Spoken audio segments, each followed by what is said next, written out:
man. You would think that they've been saying that about education for the longest time, and you'd think it would have popped by now. Where the school that I went to, my first college, I think it has doubled in tuition for 1 year.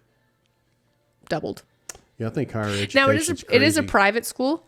Don't get me started lovely, on higher education, because those folks sit there on pedestals. trust and all sorts of things that have got millions or hundreds of millions or billions of dollars in it, and they're still charging students some crazy amount of money. Not all of them, but some of those big ones, those Ivy League, especially those Ivy Leagues, they got billions of dollars in just sitting there in reserves that they could tap, and yet they're charging people whatever they're charging them per semester. Because they can.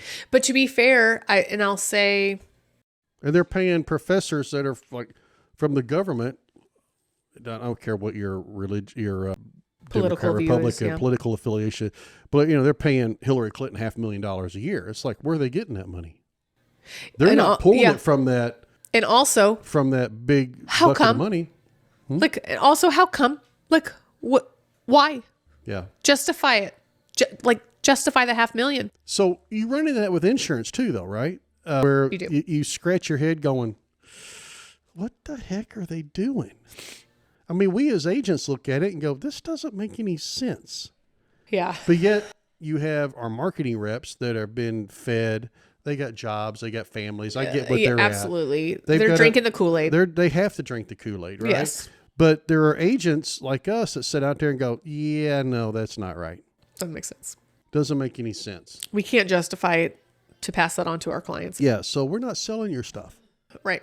Well, and then you do have some, and I feel like we've squirreled quite a bit. And then what I will say is there is also a cost to the marketing aspect. So when you have Patrick Mahomes and all of these other Rodgers, really famous people, right? But all of these really famous, high-priced people, that's fantastic that they're out there representing your company. But guys, understand the cost is coming from somewhere. They have to pay them somehow. So that's in the marketing strategy. So maybe they're not popping up on your Facebook feed. The number that I heard a few years ago was that Progressive spent over $1 billion in marketing. That's nuts. Over $1 billion in marketing. And you kind of want them to stop now because we know. But out of sight, out of mind. So do they fall to the wayside if they stop marketing? Yeah. And I will tell you, I don't like a lot of the companies that we see online, like in commercials and things like that. And I'm like, oh, I hate that company. Blah, blah, blah, blah, blah. But I have to tell you, insurance commercials, some of the funniest damn commercials. I'm sorry, but emu, when the guy is running across the football field and gets tackled, I mean, that'll make you smile any day of the week. You know what I mean? Yeah, no, I get it. I mean, emu. Insurance was started to help spread the risk across multiple people so that nobody was out a ton of money. And it's really still that basic foundational principle.